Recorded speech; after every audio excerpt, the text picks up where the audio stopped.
Oy, nak! Buti dinala mo dito yung anak ko. Oh, Hi, Alvin. Daddy. May bago ka na rin pala. Ay, oo.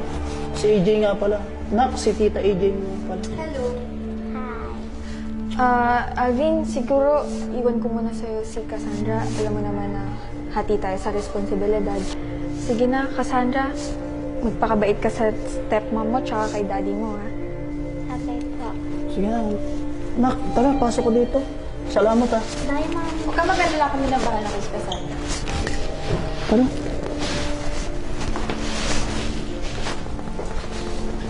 Baby. Si Tita AJ ko nga pala. Bago mong mami. Love. Yung anak ko, alagaan mo, ha? Oo naman. Baby kasi, pakabait ka, ha? Papasok mo na ako, okay? Pakabait ka na, Tita, ha? Love. Ingat ka, ha? Sige na, mamadali ako.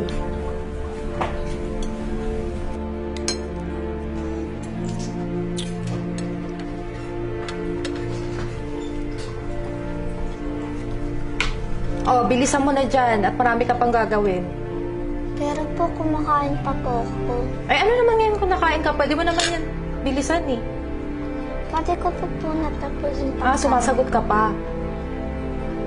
Basta bilisan mo dyan at marami ka pang gagawin doon, marami pang hugasin.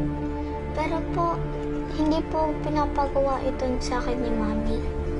Mama mo yun eh, hindi mo naman ako nanay eh. Tandaan mo wala yung mama mo dito. Ngayon, ako ang may-ari ng bahay na to. So, susunod ka sa lahat ng gusto ko. Okay po. Bilisan mo na dyan.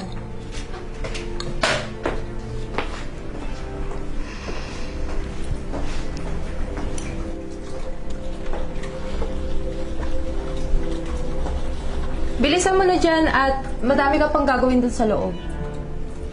May nalalaman ka pang hindi ka pinaguhugas ng mami mo. Kaya mo naman pala gawin, marami ka pang sinasabi. Sige na po. Susunod na po ako. Dapat Marami po lang. kasing pinapagawa eh. Dapat lang at marami ka pang lilikpitin dun sa loob. Masagot pa to.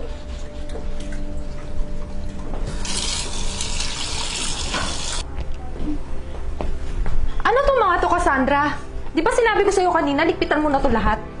Di ba? Napakaburara mong bata ka, hindi ka marunong maglikpit. My God! Sige po. Lilinisin ko na po yung mga kalat-kalat niyo. Ay, mga damit niyo po. Bilisan mo na dyan ha, gusto ko pagbalik ko, wala na yan.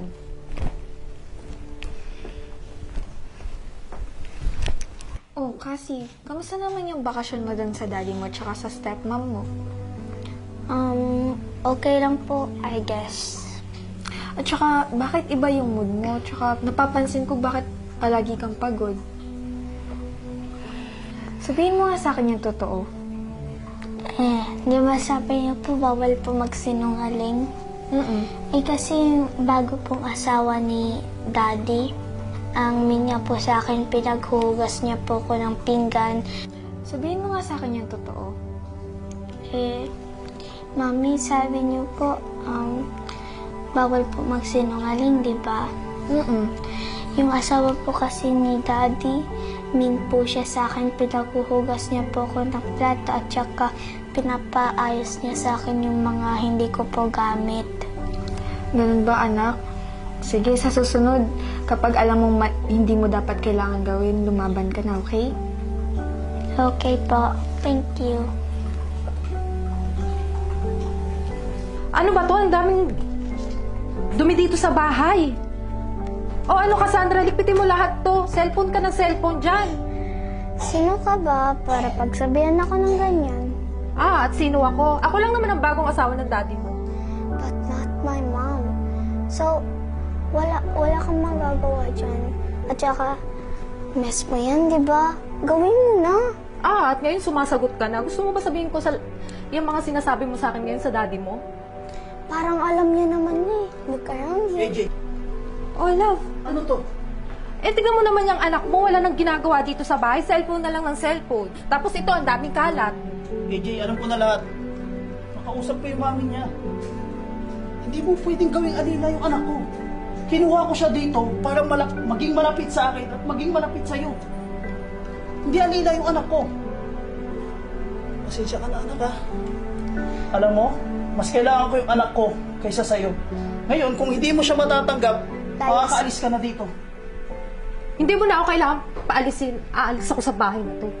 Bye! Alis na. Anak, pasensya ka na. Okay lang po yun, Dad. Kaya ano, kasalanan ko to eh.